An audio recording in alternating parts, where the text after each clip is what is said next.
Welcome to Sedona, Arizona. For some, it's a place of awe-inspiring beauty and adventure.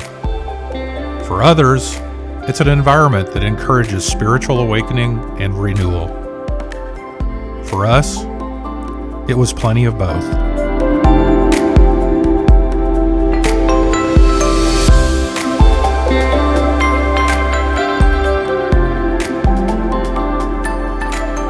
Our holiday vacation brought us here for a little work and a lot of fun. I'm here to shoot listing photos for a friend's Airbnb. It's a lovely place and a great location to use as a home base for a few days of relaxation before we head into the new year. With Bell Rock and Courthouse Bluff right in our backyard, the first adventure was obvious.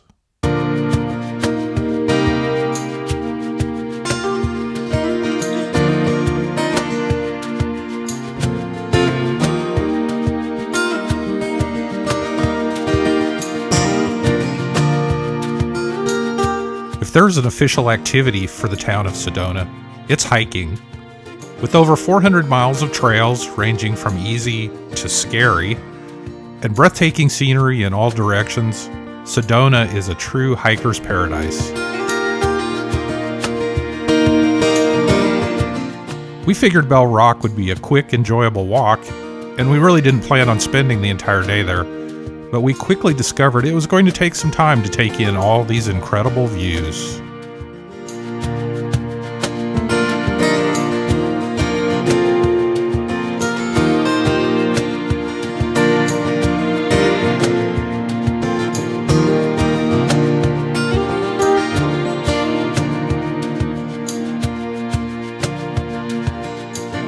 Day 2 finds us at one of the most visited locations in Sedona. The Chapel of the Holy Cross was commissioned by local rancher and sculptor Marguerite Brunswick Stout, who had been inspired by the 1932 construction of the Empire State Building. The chapel features 1-foot-thick concrete walls, a 90-foot-tall iron cross, and was completed in 1956. It's a lovely location for prayer and reflection. After the chapel, we were back on the trails, this time making our way through Fay Canyon. This was a last-second alternate as the trailhead at Boynton Canyon, where we intended to hike, was pretty well packed with people. Fay Canyon may not be as well known, but it was a beautiful hike. It included some great-looking formations like this balanced rock and a large, arch-shaped cave opening.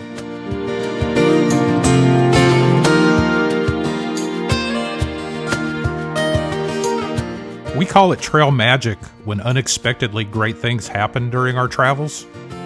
We continued the magic by discovering a nearby desert reserve area that is open for walking but has no trails, signs, or any other development. It's a completely open and natural scene, and we greatly enjoyed wandering through it.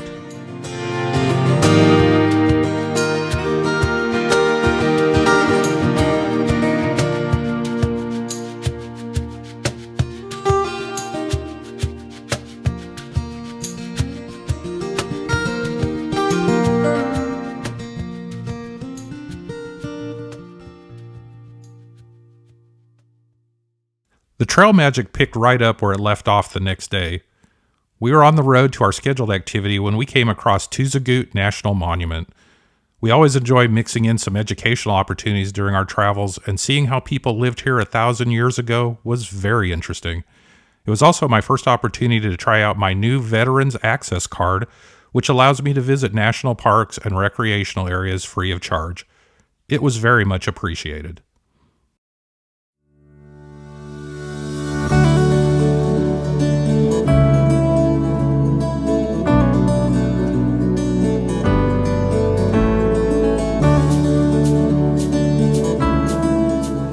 Our planned activity of the day had us riding on the Verde Canyon Railroad. Even though the canyon isn't quite so verde in the wintertime, it was still a most enjoyable trip. Our on-staff guide pointed out interesting landmarks and shared a few stories about the history of the area and the train. The food was great and the scenery was even better. And of course, we all turn into kids when there's a tunnel.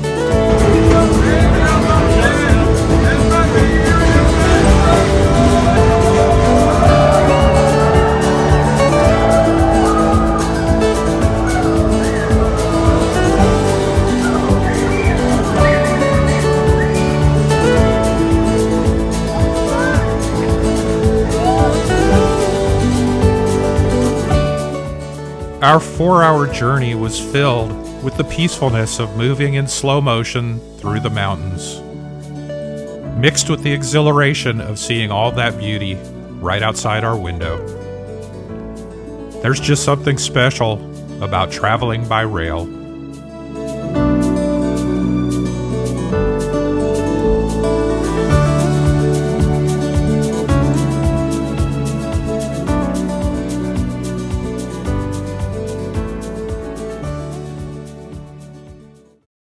The next morning, we were greeted by a rising sun and a setting moon over Sedona, and we just knew this day was going to be something special. We hit the road to visit one of the most stunning places on Earth. The words Grand Canyon don't adequately capture what your eyes see the first time you peer over the rim. There are no words, no photos, no videos, no anything or any method that captures the enormous grandeur of this place. At 277 miles long and 18 miles wide and just over a mile deep, the mind is overstretched to comprehend what the eyes are sending. There just isn't anything in our regular lives that are on this scale. Incomparable? Well, it's the definition of incomparable. There's literally but a few spots on Earth that even make a sensible comparison. Thus my quandary as a photographer, how to capture that which is simply impossible to contain in a photo. But did this stop me from taking pictures? Not a chance.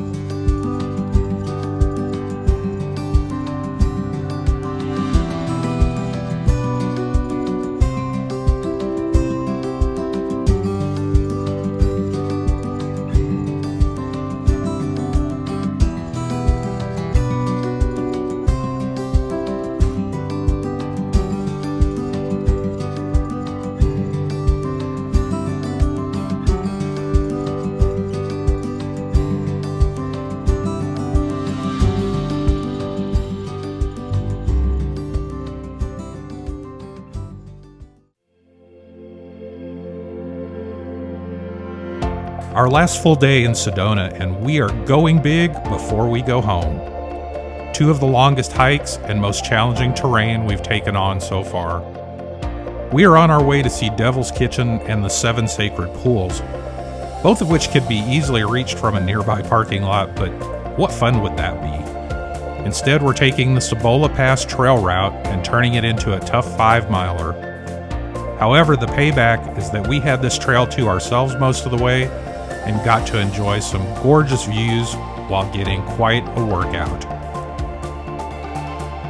We also got to see this guy.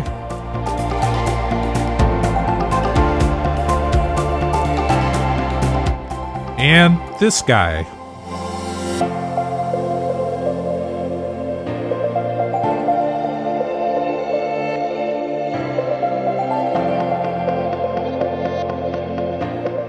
Our first official stop is at Devil's Kitchen. It's the remains of a collapsed cavern, and it's an excellent place to observe the many layers of geological history in this area.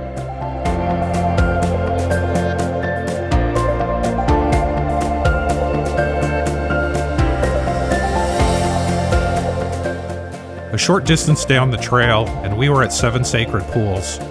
It was a couple of pools short due to lack of recent rain, but the shapes carved in the rocks made by the water that rushes through here were truly remarkable.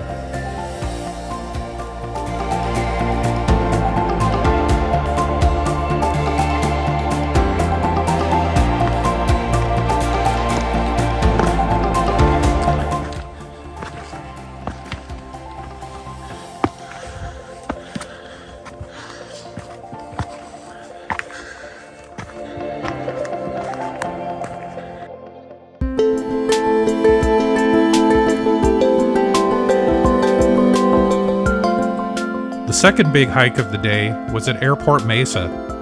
The top of this hill is the site of one of Sedona's famous energy vortexes.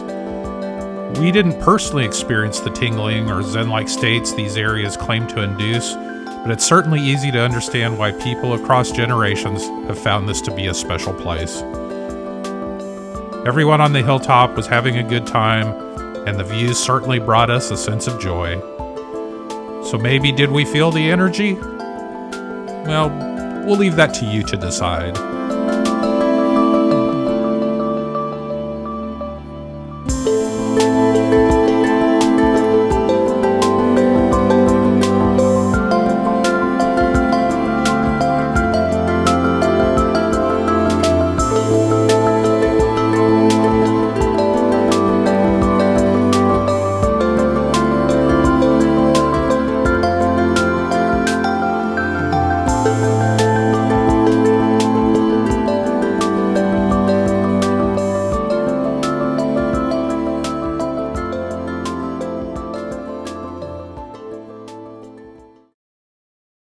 We had one last bit of trail magic as we concluded our visit.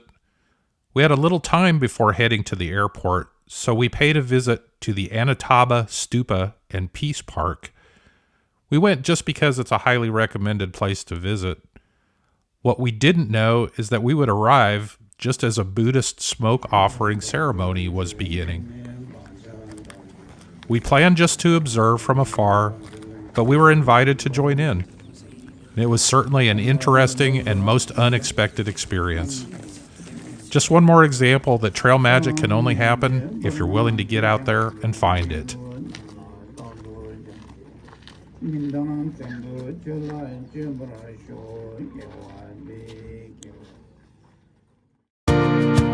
So there you have it, our visit to Sedona.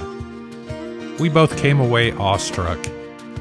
We came to hike and to take some photos, but we received so much more.